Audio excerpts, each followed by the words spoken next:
folks. I wasn't even sure I was going to be able to. I don't know if you're aware of this, but had a bit of a medical crisis a couple of weeks ago. Thank you for cheering for that, sir. I lost my gallbladder in emergency surgery. I'll just tell you this while I get you used to listening to me and looking at me up on the stage. I don't know what a gallbladder does, but when it doesn't do that, oh my God, does it hurt. I'll tell you right now. I don't know what your experience is with this. I woke up one morning thinking I was having a heart attack. That's how it presents. I always just like, oh my God, I'm telling my wife, I'm having a heart attack. She's like rushing me to the hospital. I'm yelling out passwords and PIN numbers. And she's admitting she was wrong once. It was very, yes, it was scary, folks. It was scary. And I would assume we're all from Canada in this room. I mean, we have a great healthcare system in Canada. Well worth the 8-hour wait to meet a doctor. And once I did, he was like, right away, he didn't even examine me. He was like, oh, you're having a gallbladder attack, not a heart attack. My wife and I just looked at each other and she seemed disappointed. It was weird. And here's the thing, folks. I know we're just getting to know one another, so I don't want to upset anyone right off the top. But did you know the first thing they do when they determine you're having emergency surgery, they give you a lot of drugs. And the next thing they do is ask you a lot of important questions. It's an odd order of things. You know, it's like, do you understand this surgery as we've explained it to you, and do you consent to it? And I'm like, I like crackers. No idea where I am right now. And the next thing I remember, folks, I'm telling you my whole life story here, the next thing I remember is a nurse waking me up with the oddest question. She's like lightly tapping me with this question: have you passed wind? So I'm like, what? She goes, did you pass wind? And I'm like every other guy, no, it was the dog. She goes, no, did you fart? And I'm like, oh my God, what a weird way to wake up. I saw her later on the ward, and I was like, did you ask me earlier if I passed wind?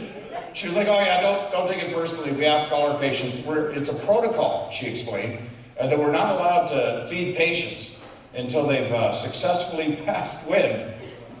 And the thing is, I understand the need for protocol, especially at a place as important as a hospital. My question is, why that particular protocol? Like, what went horribly wrong at the hospital one night that it caused doctors to put pen to paper on that particular protocol? Have you fed everyone? Yeah. Oh my God.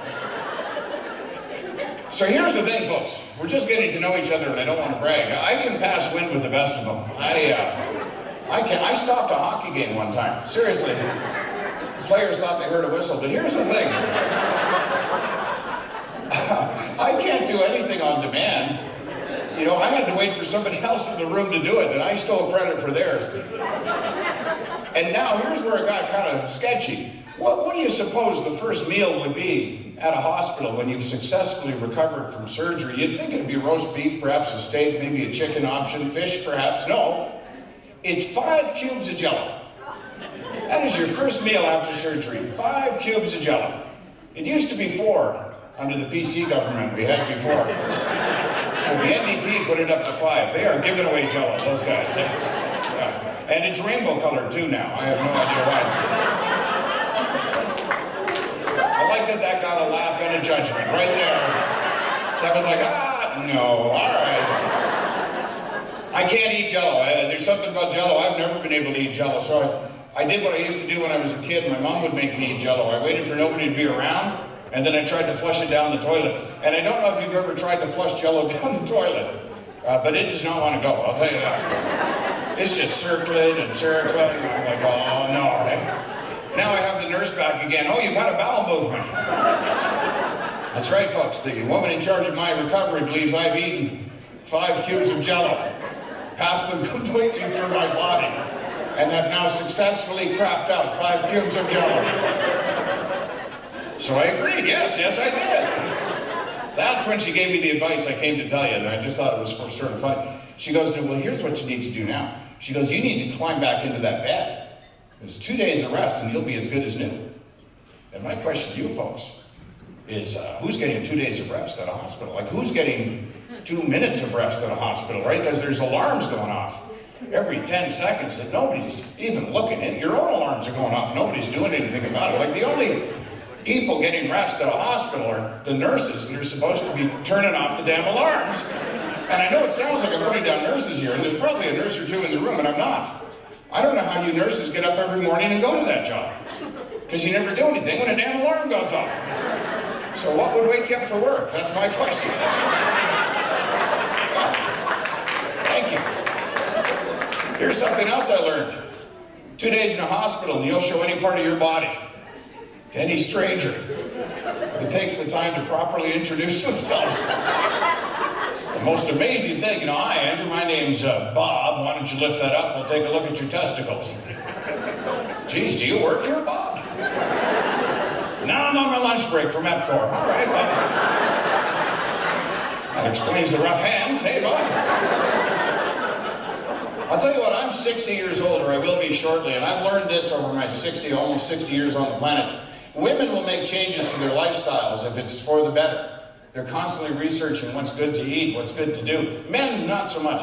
We have to think we're about to die, and then we'll change our habits, eh? Like, I quit smoking 2 years ago, folks. Yeah, a lot of crowds applaud that achievement, but you can just stare at me, that's fine.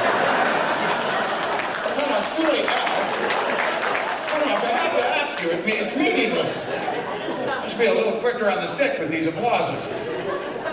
Anyways, I started again about a month later, but here was the scare that I got. You know, and like I say, as a man, you have to be scared into a health choice. I was a pack-a-day kind of guy, you know. And one morning, I'm sound asleep in my bed. Well, where else would I be sound asleep? I'm with my wife, we're sound asleep. My daughter comes in the room and just stands at the end of the bed breathing. And because kids are, what's the word? Creepy, right? So I wake up, I'm like, oh my God. I go, you know, you just see the faint outline of a child in your, I'm like, what are you doing? And she's like, I missed my school bus. And I'm like, what? She goes, I missed my school bus. And like most dads, hey fellas, I'm just laying in the darkness now, trying to figure out exactly how that affects me. What are you telling me for? Well, you gotta drive me to school. Like, oh, it totally makes sense when you explain it. But here's the thing, I don't really work mornings. I typically just work nights on stages like this. Well, not like this, but stages without big banners, you know, behind me. So there's no way I'm gonna stay awake at 7 in the morning. I'll just take my daughter to school and then go back to bed. You know, that's my lifestyle. It's pretty good. And so I don't bother getting dressed. I just put my wife's house coat on over my underwear. A pair of cowboy boots, we're good to go. Let's go. Give you a second to visualize that. It took longer than you needed to, sir. We're making our way over to the school. I haven't brushed my teeth or washed my face. I got a cigarette dangling out of my mouth that I can't light because I have a little girl in the car. You know, when I get to the school, she doesn't get out. She gives me the scary. She looks at me. I'll never forget it. She's like, you should quit smoking. It could kill you, and then we wouldn't have you when we needed you. I was like, oh my God. Starting immediately, eh? I am not driving this bitch anywhere. That was another one of those laugh and judge jokes, I'll tell you right now. You all laughed, and then like, no, he shouldn't call his daughter that. You're right, I shouldn't. You're right, I shouldn't. I apologize, but I know her better than you, and she is. And I'll tell you something else.